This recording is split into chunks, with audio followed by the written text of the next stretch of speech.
The Olympic Games represent the greatest sporting event in the world, involving more than 10,000 athletes, 7 million spectators on the stands, and an estimated 4 billion fans worldwide watching the games on TV. The 29th Summer Olympics are opening in Beijing on the 8th of August, and today the Russian Olympic team is on its way to China.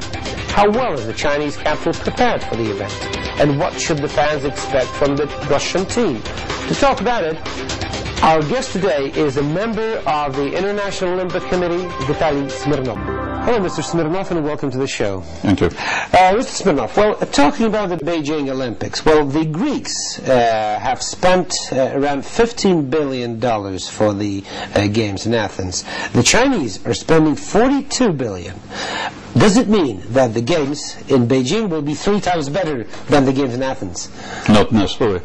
Of course, expenditure of money, first of all, depending on how infrastructure of the host city is developed.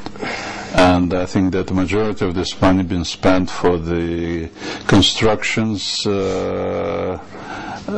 preparation of the highways, airport, and different social events and houses just to be prepared fully for the Olympic Games. Mm-hmm. So when we see such big figures, it means that Beijing itself, the infrastructure of the city, wasn't really ready for hosting such a big event. Yes. So they had to change the city in general, not just these stadiums.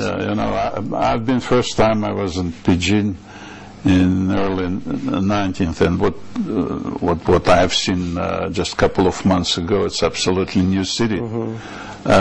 So I think that Olympic Games is a big impetus to develop infrastructure and economical situation in the country. I've been in Beijing in November. Yeah, you've been after that. Do you think that the Chinese really did a great job?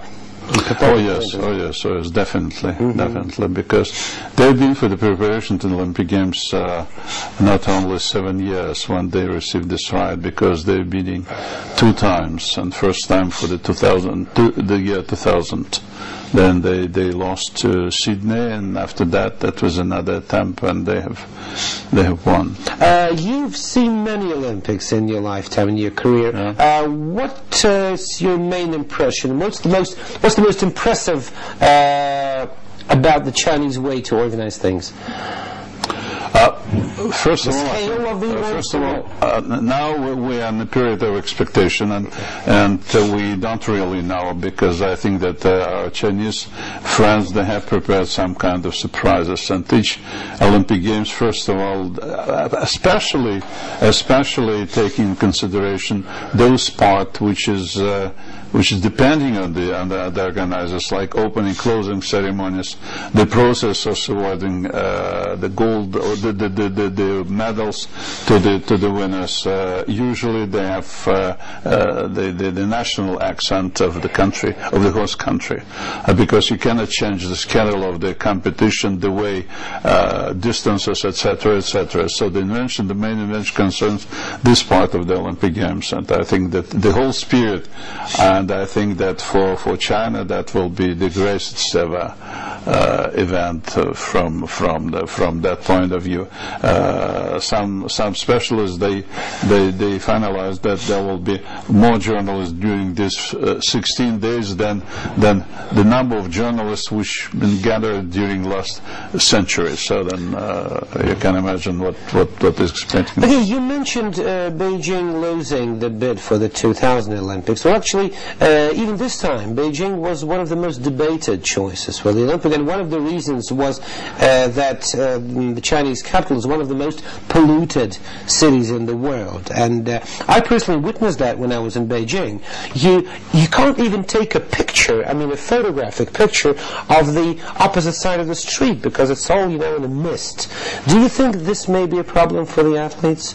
That, of course, that could be a problem, but at the same time, it is very, very difficult to find the ideal place in the world. Otherwise, there will be many cities, even continents, just discriminated from this point of view because according to the World Sports Calendar, Olympic Games can be held only during the period of end of July and August, etc., etc. And speaking about hot weather, probably it is very convenient for not only for the Chinese athletes, but those who will come from Africa and other countries with a warm, hot climate. But I've heard that Jacques Roguet, the head of the IOC, he even doubted the possibility of having the marathon in Beijing itself because he said it's too polluted for people to breathe.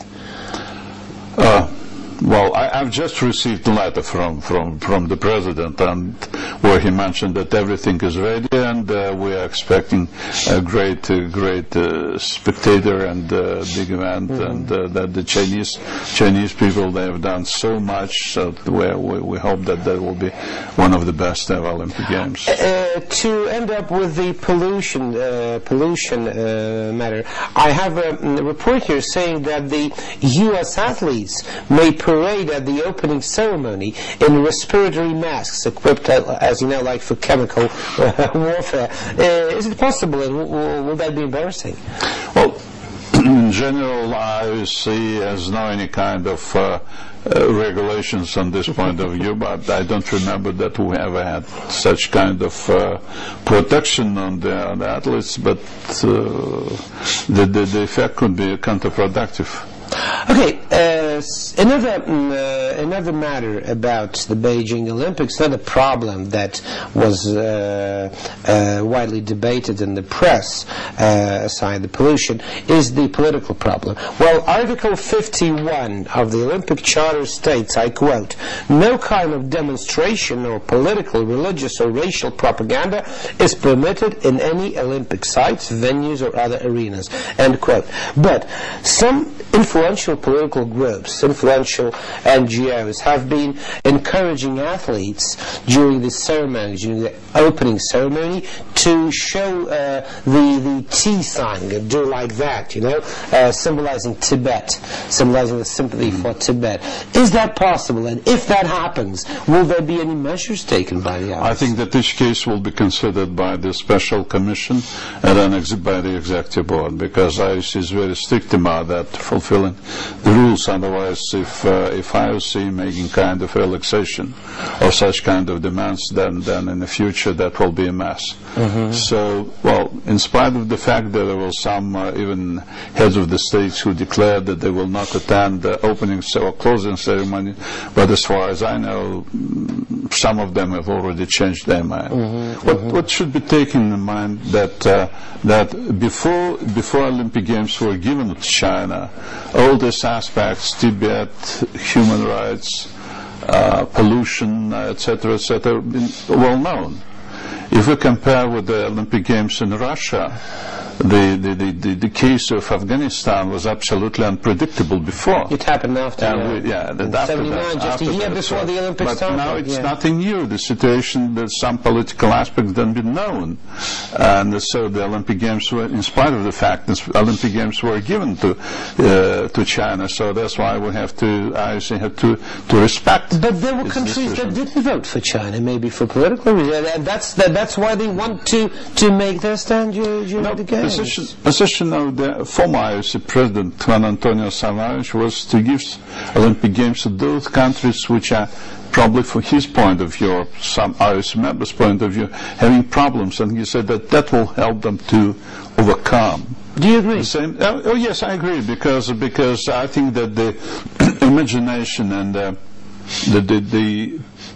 the way of the thinking of many Soviet leaders has been changed by the Olympic Games. I remember when... 1980? In 1980, yes. I remember when I was a witness, I was joining former President Lord Kilanian, and when we met before the Olympic Games with Mr. Kosygin, he said, Mr. President, if I knew what Olympic Games really are, I would never have agreed on that. So that's why, that I think Moscow Olympic Games, they helped us, I mean, people working in sport, very, very much. Now we have absolutely new generation of our leaders, another situation, etc. They're more familiar with sport, they love sport, they are very well informed.